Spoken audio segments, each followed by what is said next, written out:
મિત્રો એમના પપ્પા જ્યારે એક્સપાયર થઈ ગયા તો ત્યારે એનું જે આપણી વિધિ કરવાની હોય 12મા પછીની જો એ બધી વિધિ કરવાના બી આ ફેમિલી પાસે પૈસા નહોતા. મારા તરફથી આજે તો હું 1 મણ લઈ આવ્યો છું, 20 કિલો ઘઉં લઈ આવ્યો છું. એ ઘટે ત્યાં પછી કહેજો તેલ લઈ આવ્યો છું કે બીજું ઘણું બધું કરિયાણું લઈ આવ્યો છું, કઠોળ છે, આ છે, બધું તે. મિત્રો આજે એવા પરિવારની મુલાકાતે આવ્યો છું અને મારાથી જેટલી બનતી સહાય થતી હશે એ પરિવારની મુલાકાતે કરીને હું સહાય પણ કરવાનો જ છું. હું એમનું કરિયાણું ને એવું બધું લઈ આવ્યો છું.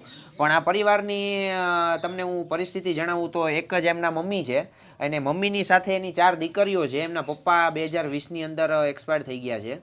અને મિત્રો આ એમનું ઘર તમે જોવો ખાલી, 4 દીકરીઓને એમના મમ્મી એકલા હાથે આજે બધું પૂરું પાડી રહ્યા છે. એમને ક્યારેક ગામની અંદર ક્યાંય પણ મજૂરી કરવાની હોય, ક્યાંક વાડીની અંદર, ખેતરની અંદર, તો એ ક્યારેક મહિનામાં 2-4 દિવસ, 5 દિવસ, 10 દિવસનું એ મજૂરીનું કામ હોય, એની અંદરથી આ 4 દીકરીઓનું ખાવા પીવાનું અને ભણવાનો બધો ખર્ચો પૂરો પાડે છે. મિત્રો આ જે પરિવાર છે એનું તમે આ પાછળ છે જે ને એ એક જ ઓયડી છે કે જેની અંદર એની માલિકી છે અત્યારે. તો એમના પપ્પાને શું થયું હતું? એના પપ્પાને કેન્સર થયું હતું. પણ એટલે મોઢાનું કેન્સર હતું? મોઢાનું અહીંયા થયું હતું. તો આ અહીંયા થયું હતું ને અહીંયા ઉતર્યું હતું. બરોબર. આ છોકરા માથે ને માથે નતા. તો બરોબર. તો આ પછી 3 વર્ષથી આ બધું પૂરું કેમ કરો છો તમે? હું એકલી જ પૂરું પાડું. હવે મહિનાનું ખાવાનું ક્યાં કાઢો 3? એટલે ન હોય તો કોકને કહું તો દઈ જાય. આ છોકરા દે એમ તો. હા મિત્રો કોઈને કોઈ મદદ કરતા હોય ગામમાં, કોઈને કહે તો ખાવાનું આપી જાય, એ રીતનો આખો પરિવાર અત્યારે ગુજરાન હલાવે છે. આ 4 દીકરીઓ છે. તારું નામ શું છે?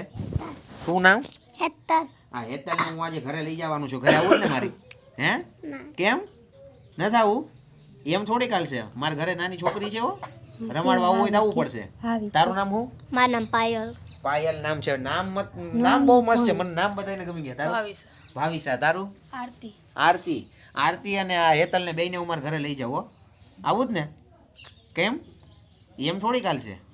તો મિત્રો આ 4 દીકરીઓ છે અને 4 દીકરીઓ અને એના મમ્મી એકલા છે, આખું ગુજરાન હલાવે છે. તો મારાથી બનતી એટલી સહાય હું પૂરી પાડવાનો છું. જે રીતના મેં જાહેરાત કરી હતી એ પ્રમાણે હું કરિયાણું પૂરું પાડવાનો છું. હું આજે એમનું કરિયાણું લઈને ઘણું બધું આવ્યો છું, તો એમને કરિયાણું પૂરું પાડું છું.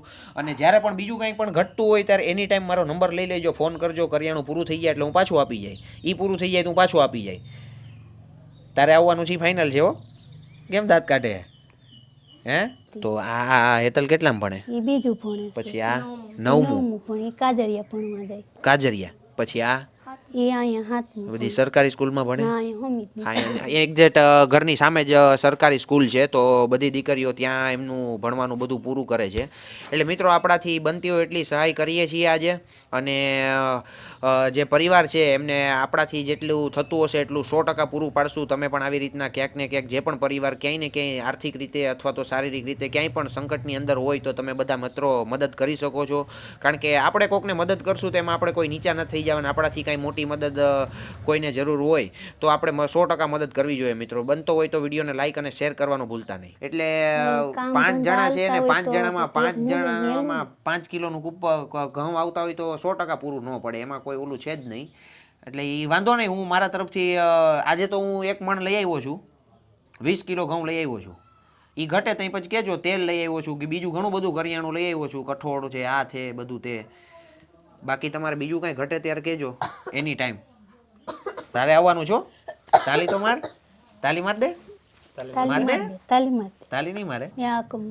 ભાઈઓએ બધાએ કર્યું હતું. આખું 12માની ક્રિયા બધા ભાઈઓએ પૂરી કરી. અમાર 5 ભાઈનું કુટુંબ છે. બરોબર. મિત્રો એમના પપ્પા જ્યારે એક્સપાયર થઈ ગયા તો ત્યારે એનું જે આપણી વિધિ કરવાની હોય 12મા પછીની જો એ બધી વિધિ કરવાના બી આ ફેમિલી પાસે પૈસા નહોતા ને એ બધી બી આખો કુટુંબે ભેગા થઈને આખું બધું પૈસા આપીને બધી 12માની વિધિ કરાવી છે. એટલે એ રીતના ક્યાંક ને ક્યાંક આર્થિક રીતે સંકળાયેલો પરિવાર છે. તો આપણે બનતી એટલી મદદ કરીએ છીએ આ પરિવારને.